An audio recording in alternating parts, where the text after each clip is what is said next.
Hello viewers, welcome back to another video. आज के session में हम लेने वाले हैं एक्सरसाइज 4.3 का क्वेश्चन नंबर 3। यहाँ पे if the point 3,4 lie on the graph of the equation 3y is equal to ax plus 7, तो आपको फाइंड करनी है वैल्यू ऑफ a। क्वेश्चन बहुत ही सिंपल है।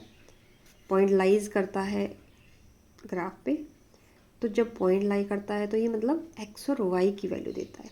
मींस x की वैल्यू 3 है और y की वैल्यू 4। आप इस इक्वेशन में पुट कर सकते हैं इजीली।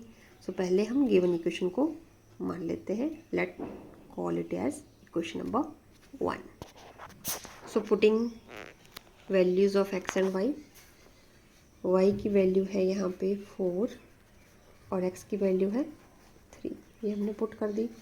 4 3 ज़ा 12, ये 3a प्लस 7। अब क्या करेंगे, ये कांस्टेंट है, ले जाएंगे to the other side. 3a plus 7 ये चली गई साइड में, तो आ गया माइनस का 12 इज इक्वल टू 0। अब 3a is equal two plus minus minus 12 में से 7 5 किसके आएंगे, नेगेटिव के। क्यों? क्योंकि बड़ी टर्म 12 है, इसका साइन नेगेटिव है। सो आप अब यहाँ से अननोन वैल्यू निकाल सकते हैं।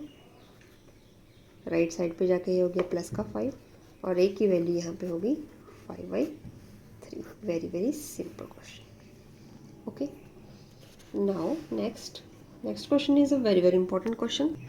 The tax fare in a city is as follows. For the first kilometre the fare is ₹8 and for subsequent distance it is ₹5 per kilometer.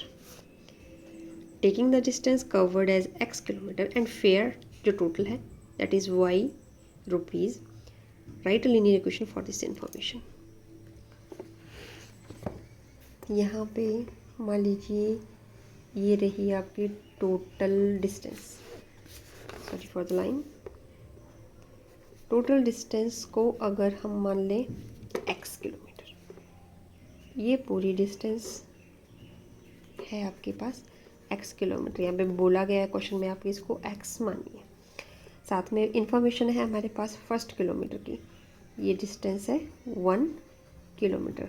1 kilometre का फेयर कितना है, ₹8।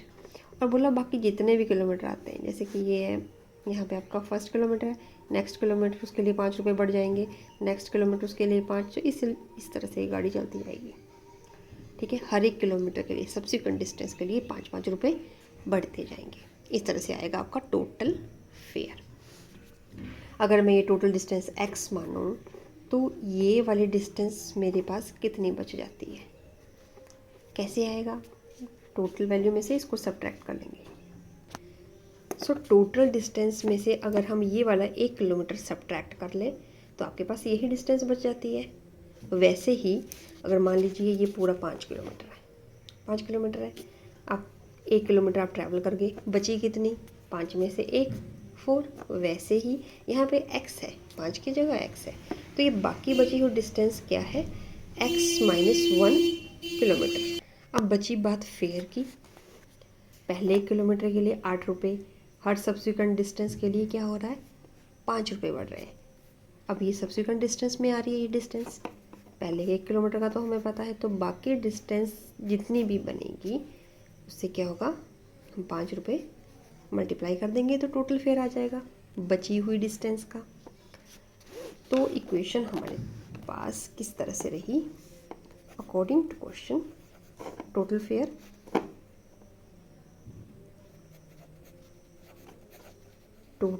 फेयर कैसे आएगा, fare for first kilometre plus fare for subsequent, यही आएगा।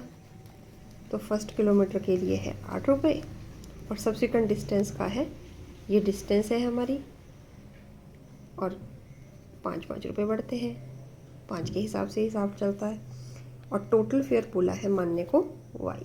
तो equation इस तरह से आ जाएगी, means y is equal to 8। अब हम 5 से मल्टीप्लाई कर देते हैं, 5x माइनस 5 मल्टीप्लाई कर दिया। अब इस क्वेश्चन को सॉल्व कर लेते हैं। ये आ गया आपके पास 8 में से 5 3। अब बड़ी टर्म कौन है, 8 है, तो प्लस का साइन ये आ गया। अब इसको एक इक्वेशन की फॉर्म देने के लिए क्या करना है, इस अननोन को, वेरिएबल को आप ले जाएंगे टू द राइट साइड, एक साइड ले जाके हम इसको एक इक्वेशन की फॉर्म बना लेते हैं।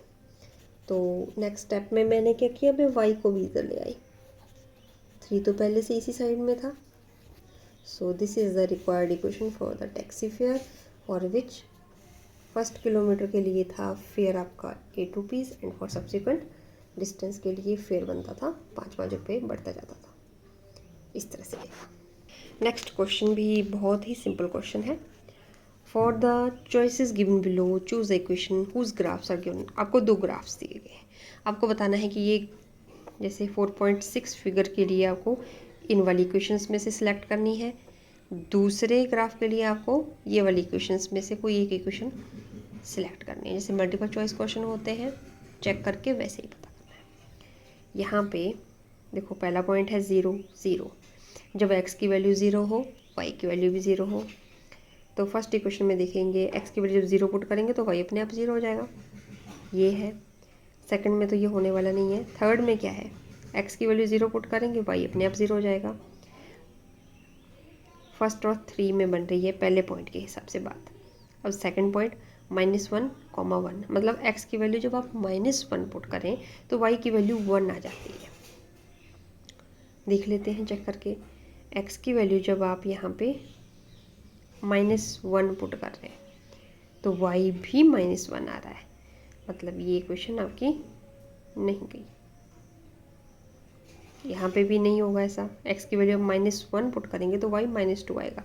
सेकंड वाली इक्वेशन देख लेते हैं, x की वैल्यू जब आपने 0 पुट की, आपने यहाँ पे 0 रखा तो y अपने आप 0 आ गया, पुट करेंगे।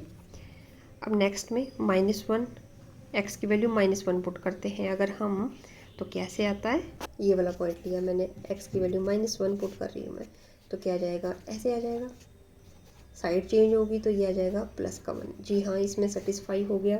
थर्ड पॉइंट भी इसी में चेक कर लेते हैं। थर्ड पॉइंट है आपका 1, -1। अब यहाँ पे 1 पुट करूँ अगर मैं, x की वैल्यू 1, पॉजिटिव 1 रखेंगे, साइड चेंज करेंगे, -1 हो जाएगा। Means this is the solution of the equation whose graph has shown. इस तरह से आप रिजल्ट पे पहुंच गए कि कौन सी इक्वेशन है x + y = 0। ये वाला सोल्यूशन देगी इस वाले ग्राफ का। नेक्स्ट है इस वाले ग्राफ के लिए क्या होगा, x की वैल्यू जब मैं 0 पुट करूं तो y मुझे मिलना चाहिए 2। देखिए यहाँ पे जब मैं x 0 पुट करूँगी y 2 रह जाएगा, यहाँ पे मैं x जब 0 पुट करूँगी ये 0 बन जाएगा, y -2 बन जाएगा, मतलब इक्वेशन 2 कैंसिल। थर्ड वाली में x की वैल्यू में जब 0 पुट करूँगी तो y अपने आप 2 दे रहा है, मतलब रेस में है हमारे पास 2 इक्वेशंस 1 और 3। ओके, नेक्स्ट पॉइंट, x की वैल्यू 2 है तो y 0 देना चाहिए। x की वैल्यू में मैं 2 रखूँगी तो ये 2 + 2 4 हो जाएगा, मतलब ये नहीं चलेगा। x की वैल्यू जब मैं 2 रखूँगी तो ये -2 हो जाएगा, -2 + 2 0। यस, दिस इज थर्ड वाला चेक कर लेते हैं। x की वैल्यू जब मैं -1 रखूँगी तो माइनस प्लस हो जाएगा, प्लस का 1 आ जाएगा, 2 और 1 3 हो जाएगा। आप पुट करके देख लीजिए, मैंने ऐसे करके बता दिया कि इसका सॉल्यूशन क्या रहेगा। Equation number 3, y = -x + 2 is the solution of the graph shown below in the figure 4.7. That's all for today. Thanks for watching.